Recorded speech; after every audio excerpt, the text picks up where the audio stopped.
Salam əziz abituriyentlər və valideynlər. Bugün sizinlə çox önemli bir məlumatı bölüşəcəm. Odur ki, videomuzu bəyənin və paylaşın ki, digər abituriyentlərin də xəbəri olsun, məlumatı olsun. Bilirsiniz ki, 9 mart tarixində 1-ci zonada 11 siniflər üçün buraxılış imtahanı keçiriləcək. Bəs 1-ci zonaya hansı rayonlar, hansı şəhərlər daxildir? 1-ci zonaya Nərimanov, Sabunçu, Xəzər, Sabayil, Nəsimi, Nizami, Pirallahı, Abşeron 1-ci hissə, Sumqayıt 1-ci hissə, Gəncə 1-ci hissə.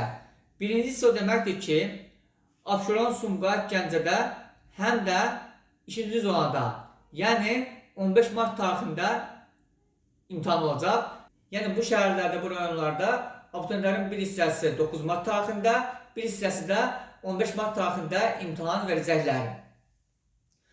Goranboy, Yevlax, Naftalan, Şəmkir, Ağstafa, Şirvan, Hacıqabul, Neftçala, Salyan, Ucar, Ağdaş, Zərdab, Kürdəmir, Lənkəran, Cəllabad, Bərdə, Tərtər, Füzuli.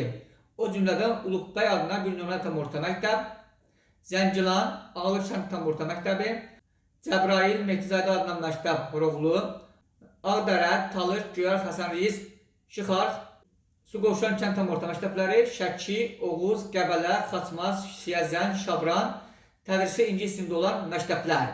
1-ci zonada bu şəhərlərdə və rayonlarda imtahan veriləcək.